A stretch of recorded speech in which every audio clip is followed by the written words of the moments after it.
So what's with the market today? Oh my God, Dow's down 200 points. Bank stocks are definitely in the red.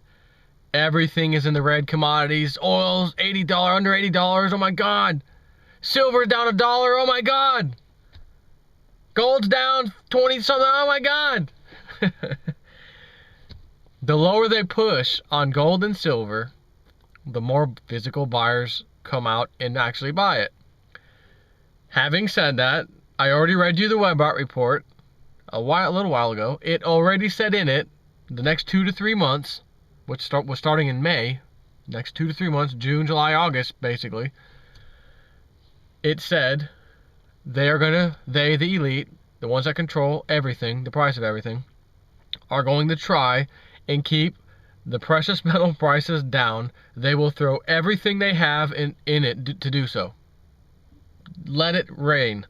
Now, it's interesting, the last time Ron Paul was grilling Ben Bernanke, as well as when he comes out with his little speeches, Ben Bernanke, silver and gold tank. So naturally, seeing the prices today and given how recent his speech was, it's almost, hard to believe that it would crash again down, pretty good. So, at the same time, everything's down. All commodities are down. The entire stock market's down. All these big gains and big gains. So there's no reason for any of that crap to be up. And, the average person asks, well, what are all these fundamentals that really drive the price, for example, of gold and silver? Why, if there's these fundamentals, how come they're not actually working, and why aren't they actually pushing the price? Because if you have something, a system, and you recognize that if I change A, B, C, D, E, and F, and G, will start to do something else. So you start to experiment, and let me mess with A over here, and naturally, let me see what happens to B, C, D, E, F, and G. Okay, those are the fundamentals. What happens if you control A, as you have been, and then decide, well, every time I modify A, B, C, D, E, F, and G all have things that come in and play. Every time. It's fascinating. Every time I touch it over here, they do it. They respond. Oh, I have an idea. I'll control A. I'll then go and purchase and control B, C, D, E, F, and G. Now they're all under my control.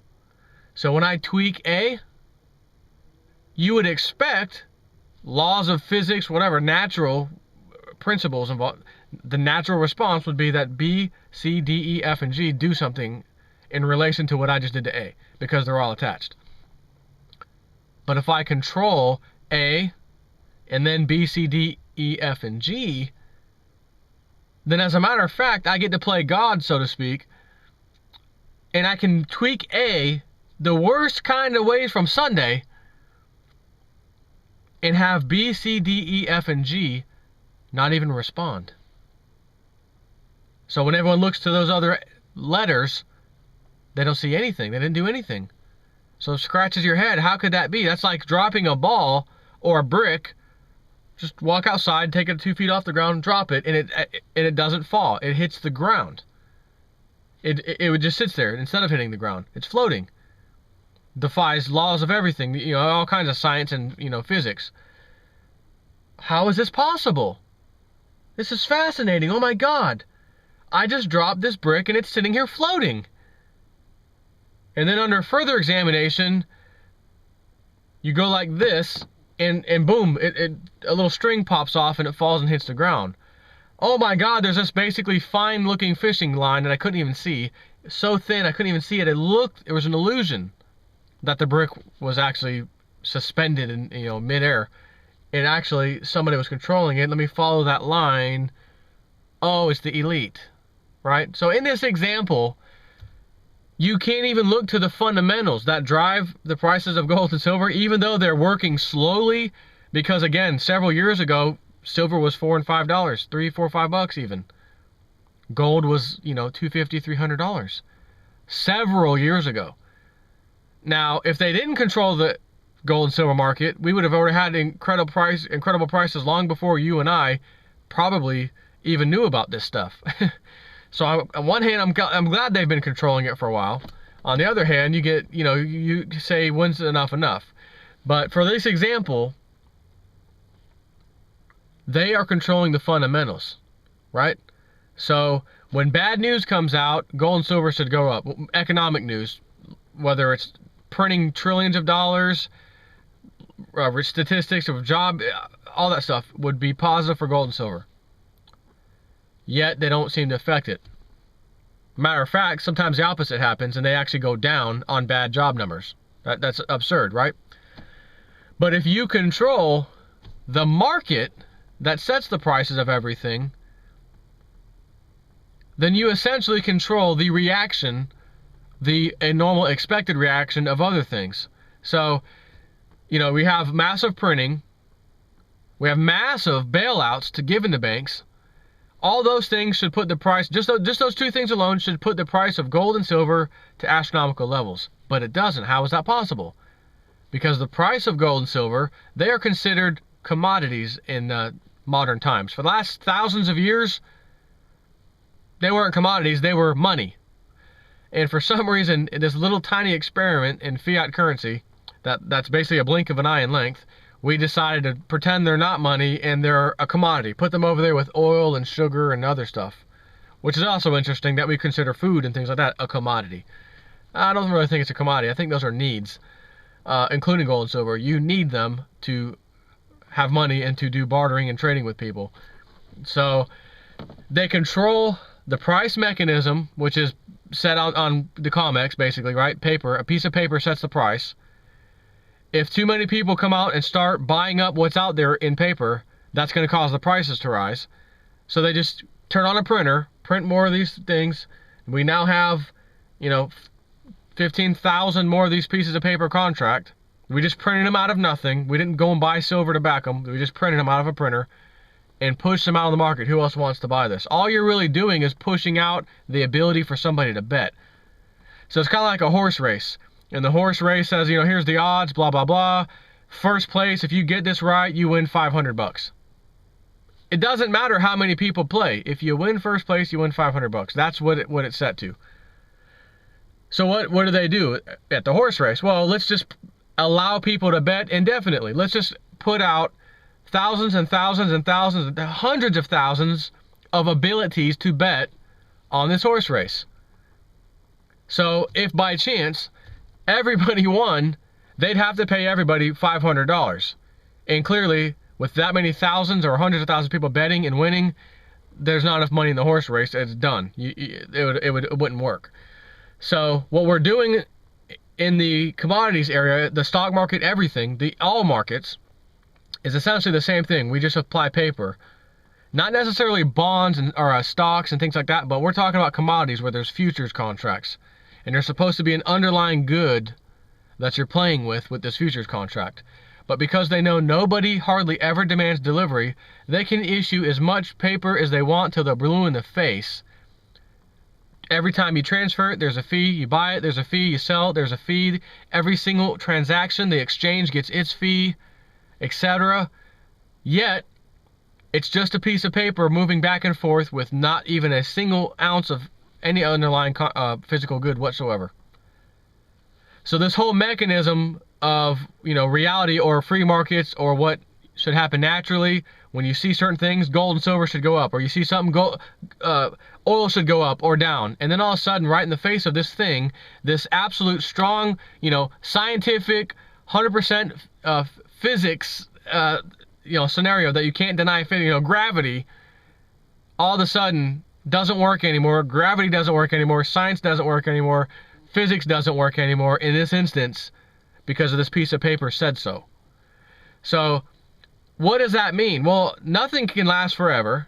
There's no way. They're not going to be able to continue doing this because the more paper they keep flooding, the more that it used to be 10 to 1 that they'd had, 10 contracts for every one thing of real physical goods or silver to back those contracts, which it should have been 10 to 10, 1 to 1. If there's 10 contracts, there should be 10 silver contracts on standby or physical piles of silver per contract.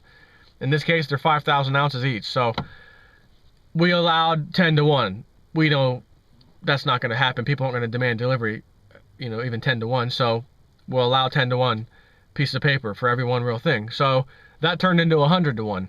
At one point, it was over 200 to 1. I have no idea what it's at right now. But the fact that it takes more and more and more and more and more paper, leveraged more and more and more and more, to keep the price of silver steady or down a little bit, speaks volumes. Because if that's how much they have to, it's just like this fire, and a little bit of water, the fire's growing. More water, the fire's growing even worse. Dump the water on it. Okay, the fire seems to have stayed there. We can't put it out, but it's steady. And it's at this current level of flooding that we can keep it steady. So what happens when this thing goes upside down just a little bit? Something goes out of control just a little bit. It'll be a massive, kind of like these derivatives contracts, like JP Morgan. You think the losses are done at JP Morgan with their little $3 billion loss? Like they say, leverage is great on the way up because you make money hand over fist. But on the way down, when you lose that bet, it's devastating. And it's still not the end of JP Morgan. He still said we're not. I don't even know if we're completely out of it yet. Right, yeah, you're not out of that position yet because it would destroy you probably overnight if you admitted that. So clearly, bottom line, who cares what the price of silver is? It's $25, $26, $27, $28. Buy.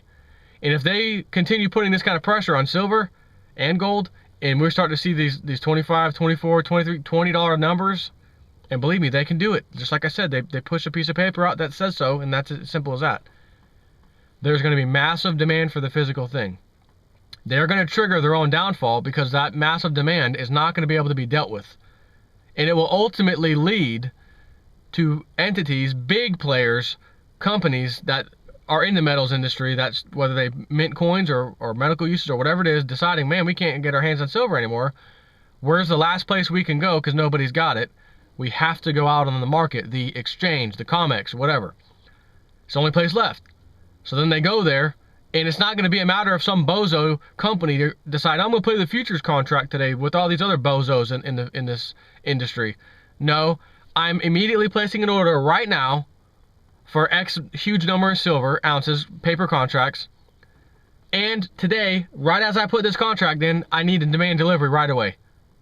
So I'm not giving you the 10% that's required to play the game. I'm giving you 100% of the funds because I want the whole thing. I don't want to play a leveraged game. I need the goods now. And then you're going to start to see some more MF Globals or delays. It'll be delays first, and we got it, it's coming, and then what happens? They may have to shut the market down if it gets to that point, and they can't just shut the market down because of that reason. They need a real good reason. Oh my God, a terrorist attack just hit Chicago. Chicago Mercantile Exchange is down. Oh my God. That'd be a real good excuse for them to shut it down. Or some other reason. Oh, something happened. God knows what. Another terrorist attack somewhere else. Just whatever. That's how they roll. Then they can blame it. This is why we can't give you the silver and gold. Along with all these other commodities too, by the way. It's the exchange is shut down. So, if that was to happen and they lose control, that means they can't admit, of course, that they've been rigging the game the whole time. But they certainly can't admit that they don't have the silver. No, we can't do that. Having said that, it doesn't matter because all these people and companies still need the silver. Just because the exchange shut down doesn't automatically make the people go away. Now it makes them really want it badly, even worse. And the prices of those who have the physical silver get to then, like a market should, dictate the price. The exchange is shut down. You can't buy it. You need millions of ounces. Well, J-Step4's got a tiny fraction of that. And this guy does too. And then when we add up all these people who have been collecting it over the years, there's going to be some massive demand needed. So don't let the price bother you. Go buy more. I just had a guy on my website ask me yesterday before, should I buy some silver now or should I wait? And my first sentence was, I'd probably wait to see if the price comes down a little bit. However, these prices right now, anywhere in this range are fine to buy from.